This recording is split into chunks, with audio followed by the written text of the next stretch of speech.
Hello students, welcome to our channel chemistry की आदत। आज जो हम आपको एक्सप्लेन करने वाले हैं क्लास 10th और 11th का जो चैप्टर है classification of elements and periodicity in properties. ये चैप्टर काफ़ी इंपॉर्टेंट है, इससे क्वेश्चन चाहिए मेंस में, एडवांस में भी आते हैं, नीट के एग्ज़ाम में भी आते हैं। जितने भी आप 12th के बाद इंट्रेंस एग्ज़ाम दोगे सभी में इस चैप्टर से क्वेश्चंस आते हैं। तो चैप्टर का नेम है classification of elements and periodicity in properties.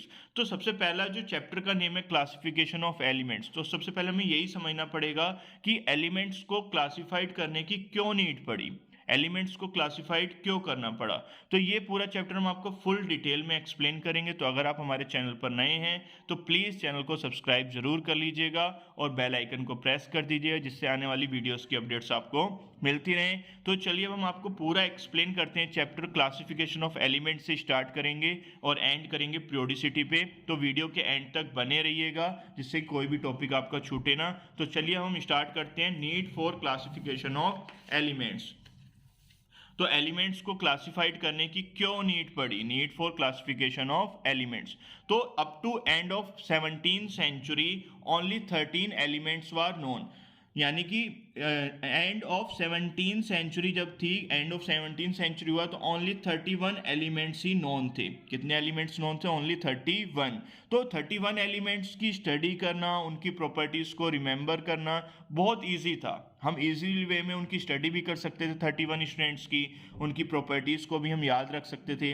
But जैसे ही 18th सेंचुरी स्टार्ट हुई, 1800 से 1869 में नंबर ऑफ आइडेंटिफाई एलिमेंट्स जो थे वो आपके डबल हो गए। कितने हो गए? 63 एलिमेंट्स हो गए, काफ़ी ज़्यादा हो गए। तो with such a large number of elements discover हो गए, तो अब डिफ़िकल्ट हो गया उन एलिमेंट्स की स्टडी करना, सभी की, उनको रिमेंबर रखना, उनकी प्रॉपर्टीज़ को याद करना बहुत ही ज़्यादा कॉम्प्लिकेटेड हो गया।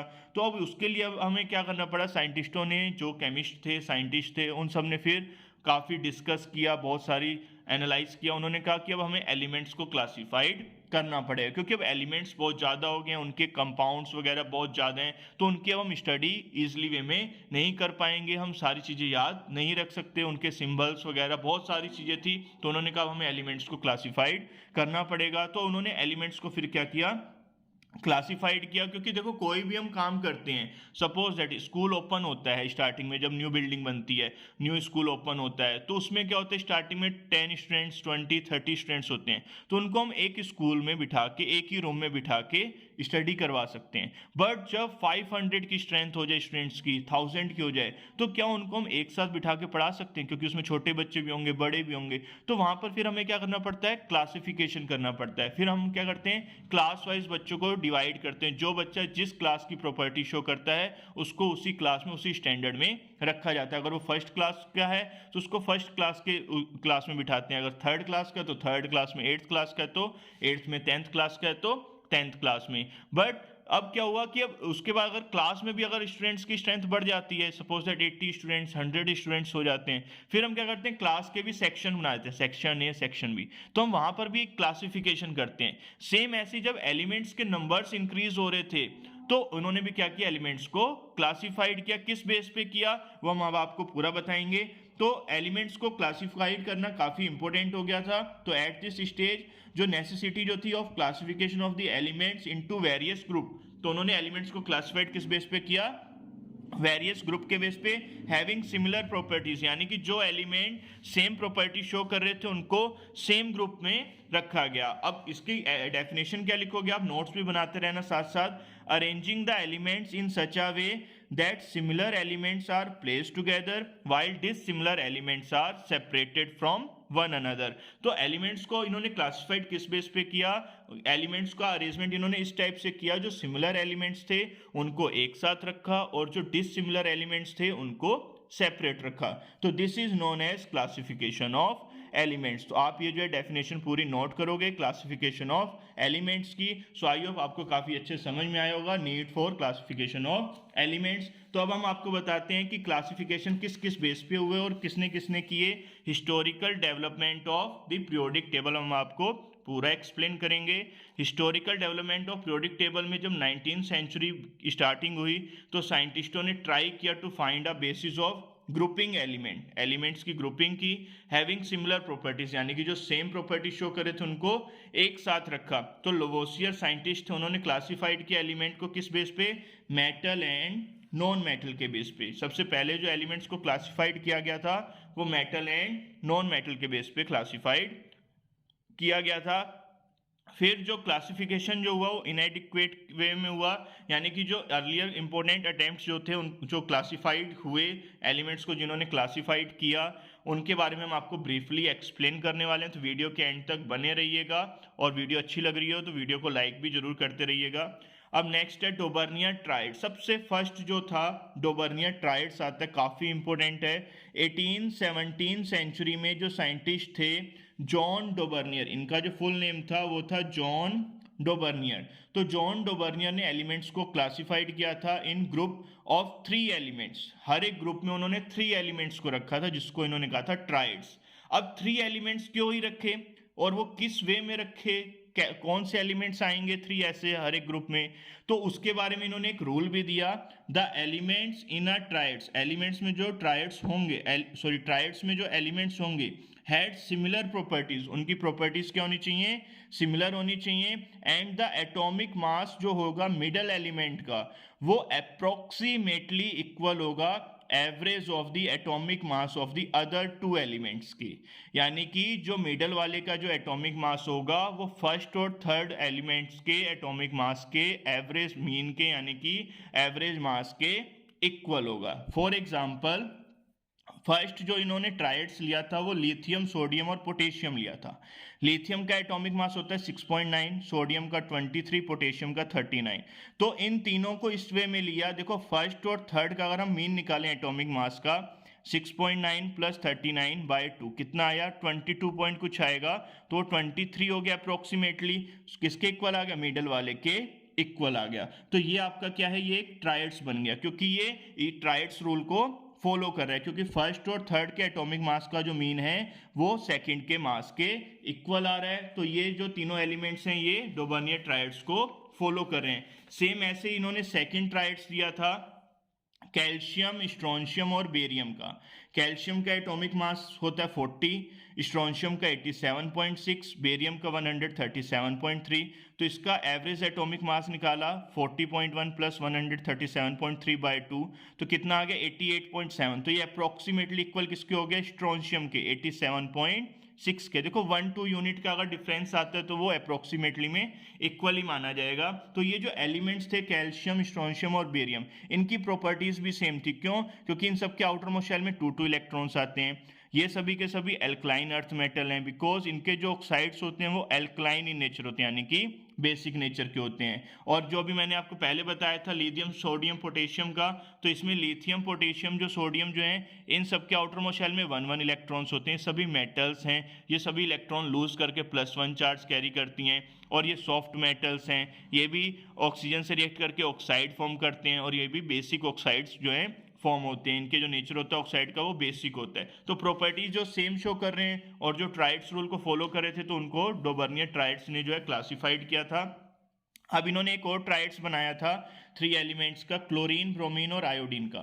तो इसमें क्लोरीन और आयोडीन का जो मास का जो मीन था वो ब्रोमीन के मास के मीन के इक्वल था, 81.2 आ रहा था इसका आंसर, और ब्रोमीन का था 79.2। तो ये अप्रोक्सीमेटली क्या हो गए, सेम हो गए। तो ये एलिमेंट्स को इन्होंने इन एलिमेंट्स को बोला था हेलोजेंस। क्यों, क्योंकि ये जो एलिमेंट्स हैं ये मेटल से रिएक्ट करके फॉर्म करते हैं साल्ट, तो ये आपके कहलाते हैं ट्राइड्स। तो अब ये तो 3 ट्राइड्स इन्होंने बनाए थे डोबर्नियर ने, यानी कि जो एलिमेंट्स नॉन थे उसमें से उन्होंने ऐसे एलिमेंट सेलेक्ट किए जो इस रूल को फॉलो कर रहे थे। लेकिन इनका जो रूल था डोबर्नियर का, जो ट्राइड्स रूल जो था, ये हर एक एलिमेंट्स के लिए एप्लीकेबल नहीं हुआ। क्यों नहीं हुआ, क्योंकि इसके बाद जो एलिमेंट्स थे वो सेम प्रॉपर्टी तो शो कर रहे हैं बट ट्राइड्स रूल को फॉलो नहीं कर रहे थे, इसलिए इसके ड्रॉबैक्स आ गए थे, लिमिटेशंस आ गई थी।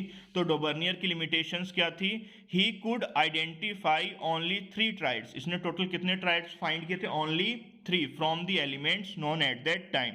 अब बाकी इससे ज्यादा ट्राइड्स क्यों नहीं बना पाए, उसका रीजन क्या था, the following group of similar elements could not be classified as tried.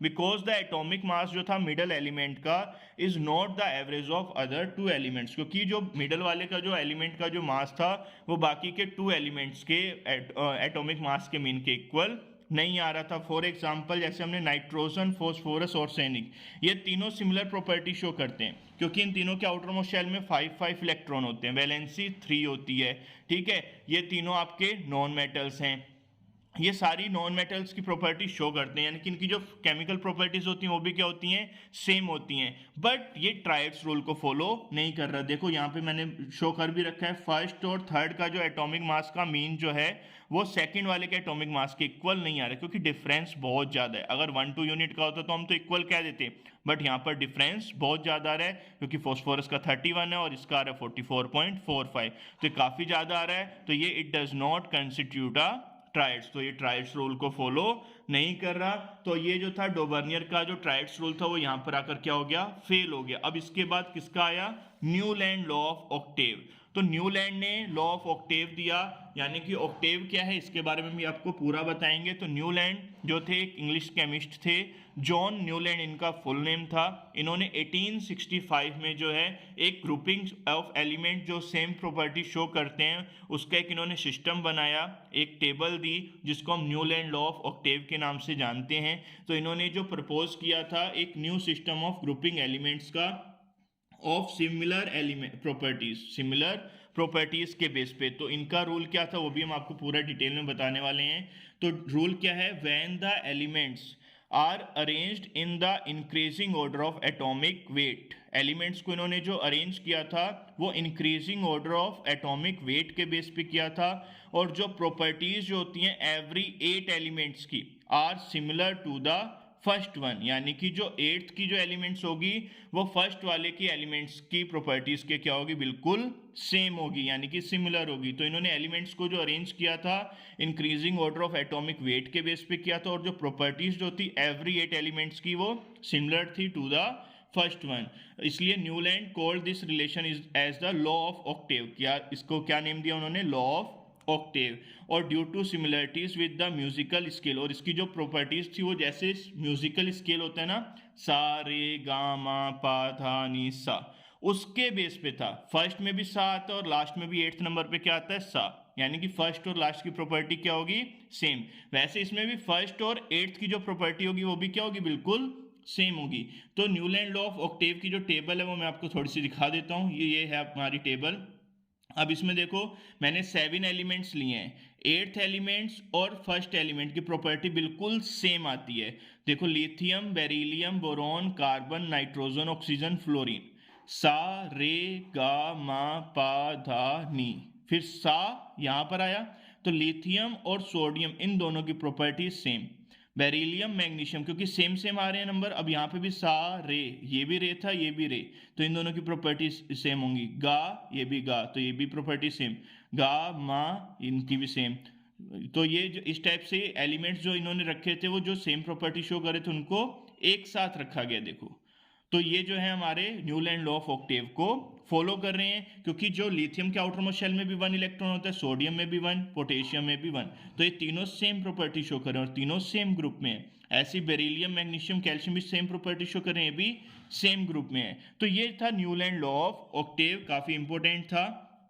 और अब इसकी भी लोगों ने क्या किया कि इसके भी ड्रॉबैक्स निकाल दिए, क्योंकि हर एक काम कोई भी करता है ड्रॉबैक्स तो निकालने के लिए सबसे पहले तैयार रहते हैं लोग, ठीक है। तो इन्होंने न्यूलैंड लॉ ऑफ ऑक्टेव दिया था, तो ये पूरा मैंने आपको न्यूलैंड लॉ ऑफ ऑक्टेव समझा दिया, टेबल भी बता दी। अब क्या हुआ कि इसके भी ड्रॉबैक्स आ गए, जब दूसरे साइंटिस्टों ने रिसर्च की इसकी टेबल पे, इसके रूल पे, तो उन्होंने भी इसमें जो है ड्रॉबैक्स निकाल दिए। तो ड्रॉबैक्स क्या है वो भी हम आपको पूरा डिटेल में बताने वाले हैं, तो वीडियो के एंड तक बने रहिएगा, क्योंकि अभी एक और लोथर मेयर का रह गया, वो भी हम आपको एक्सप्लेन करेंगे। फिर नेक्स्ट जो वीडियो आएगी उसमें हम आपको मेंडलीफ और मॉडर्न पीरियोडिक टेबल एक्सप्लेन करेंगे। तो लिमिटेशंस क्या है इसके, the law of octave was found to be applicable only up to calcium, यानी कि जो आपका न्यूलैंड लॉ ऑफ ऑक्टेव था ये सिर्फ कैल्शियम तक के लिए ही एप्लीकेबल था। उसके बाद जो एलिमेंट डिस्कवर हुए, जो नॉन एलिमेंट्स थे, उनके लिए एप्लीकेबल नहीं था, यानी कि it was not applicable to elements of higher atomic mass, higher atomic mass के लिए एप्लीकेबल नहीं था। अब नेक्स्ट सेकंड आता है, पोजीशन जो होती है हाइड्रोजन की along with fluorine and chlorine was not justify, यानी कि जो हाइड्रोजन की जो पोजीशन है along with fluorine and chlorine वो जस्टिफाइड नहीं हुई on the basis of chemical properties के बेस पर वो जस्टिफाइड नहीं हो पाए कि हाइड्रोजन को पोजीशन कहाँ दी जाए। तो ऐसे ही अब देखो फर्स्ट लो समझ में आ गया इसका फर्स्ट पार्ट कि लिमिटेशन क्या थी न्यूलैंड की फर्स्ट कि ये ओनली कैल्शियम तक के लिए एप्लीकेबल था, उसके बाद जो एलिमेंट डिस्कवर हुए जिनका मास हायर था उसके लिए एप्लीकेबल नहीं था। सेकंड पोजीशन जो है हाइड्रोजन की along with fluorine and chlorine वो जस्टिफाइड नहीं हुई on the basis of chemical properties. Third, Newland place two element at the same slot, Newland ने क्या किया कि दो एलिमेंट्स जो सेम थे उनको एक ही स्लॉट में डाल दिया टेबल में, and he also place some unlike elements under the same slot, और उसने कुछ अनलाइक एलिमेंट यानी कि जो सेम प्रॉपर्टी शो नहीं कर रहे थे उसको भी सेम स्लॉट में रख दिया, तो जिसकी वजह से ये इसका जो है ड्रॉबैक आ गया था। जैसे कोबाल्ट और निकल को उन्होंने प्लेस्ड किया सेम स्लॉट में in the column of fluorine and chlorine और ब्रोमीन के उसमें, बट कोबाल्ट और निकल तो प्रॉपर्टीज जो होती है फ्लोरीन क्लोरीन ब्रोमीन से तो डिफरेंट शो करते हैं ना, उनके साथ उनकी सेम प्रॉपर्टी शो नहीं करते, जैसे fluorine bromine iodine same property show कर रहे हैं, बट कोबाल्ट और निकल जो है वो मेटल हैं, उनकी प्रॉपर्टीज अलग हैं, लेकिन न्यूलैंड ने क्या किया उनको भी एक साथ प्लेसमेंट दे दी, तो वो उसका क्या हो गया ड्रॉबैक हो गया। तो ये जो थे न्यूलैंड लॉ ऑफ ऑक्टेव के 3 ड्रॉबैक्स थे, 3 लिमिटेशंस थी जो मैंने आपको ब्रीफली एक्सप्लेन कर दी। अब लास्ट आता है Lothar Meyer arrangement. Lothar Meyer arrangement क्या है, 1870 में जो जर्मन के जो केमिस्ट थे लोथर मेयर, उन्होंने एलिमेंट्स को क्लासिफाइड किया था किसके बेसिस पे, on the basis of atomic volume, atomic volume के बेसिस पर उन्होंने एलिमेंट्स को क्लासिफाइड किया था। उन्होंने कहा था कि जो एटॉमिक वॉल्यूम जो होता है किसी भी एलिमेंट्स का, एटॉमिक वॉल्यूम जो होता है किसी भी एलिमेंट्स का is the volume occupied by 1 mole of the elements in the solid state, यानी कि जो एटॉमिक वॉल्यूम जो होता है किसी भी एलिमेंट का वो वॉल्यूम होता है जो ऑक्यूपाई करता है 1 mole of element in its solid state, solid state में जितना वो वॉल्यूम ऑक्यूपाई करता है एलिमेंट उतना ही एलिमेंट का एटॉमिक वॉल्यूम होता है। तो ये लोथर मेयर का कॉन्सेप्ट था। लोथर मेयर ने प्रपोज किया एक लॉ, उन्होंने कहा था कि ये तो फर्स्ट तो उन्होंने दिया ही लॉ, सेकंड लॉ भी दिया। सेकंड लॉ क्या था कि लोथर मेयर ने बताया कि जो एलिमेंट्स को उन्होंने अरेंज किया इन the increasing order of their atomic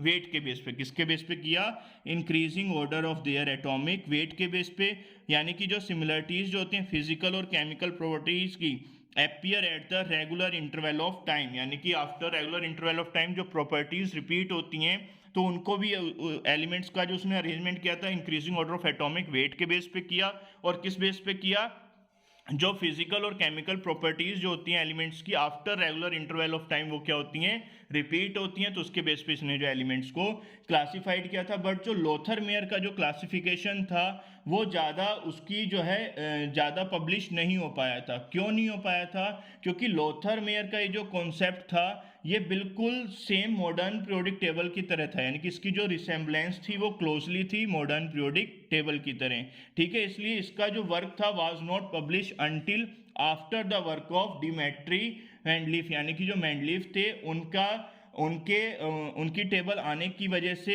इसका जो वर्क था वो पब्लिश नहीं हो पाया था ज़्यादा, ठीक है। इसलिए फर्स्ट जो मोस्ट सक्सेसफुल जो अटेम्प्ट जो था क्लासिफिकेशन ऑफ एलिमेंट्स का वो आपका मेड हुआ था किसके बाया, रूशियन केमिस्ट डिमेट्री मेंडलीफ ने सबसे बेस्ट जो अभी तक मतलब कि इसके टाइम तक जो चल रहा था वो मेंडलीफ का सबसे बेस्ट था, यानी कि जो सबसे सक्सेसफुल जो अटेम्प्ट जो था क्लासिफिकेशन का वो डिमेट्री DMITRI मेंडलीफ जो थे, डिमिट्री मेंडलीफ ने का ही सबसे सक्सेसफुल रहा था इसके टाइम पे, क्योंकि वो रूशियन केमिस्ट थे और उन्होंने जो क्लासिफिकेशन किया था एलिमेंट्स का वो अरेंजमेंट जो किया था फिजिकल और केमिकल प्रॉपर्टीज जो होती हैं एलिमेंट्स की वो पीरियोडिक फंक्शन होती हैं देयर एटॉमिक वेट के बेस पे उन्होंने किया था, तो उनका काफ़ी सक्सेसफुल रहा था, लेकिन उसकी भी लिमिटेशंस आ गई थी। तो वो हम आपको नेक्स्ट वीडियो में बहुत ब्रीफली एक्सप्लेन करने वाले हैं। तो अगर आप चैनल पर नए थे तो प्लीज़ चैनल को सब्सक्राइब जरूर कर लीजिएगा, जिससे आने वाली वीडियोस की अपडेट्स आपको मिलती रहें, और इसी तरह हम आपको चैप्टर वाइज नोट्स आपको हम प्रोवाइड करवाते रहेंगे। तो वीडियो अच्छी लगी हो तो वीडियो को लाइक कीजिए, ज़्यादा से ज़्यादा बच्चों में शेयर कीजिएगा अपने फ्रेंड सर्कल में, जिससे सब बच्चों को इस वीडियो का बेनिफिट मिल सके।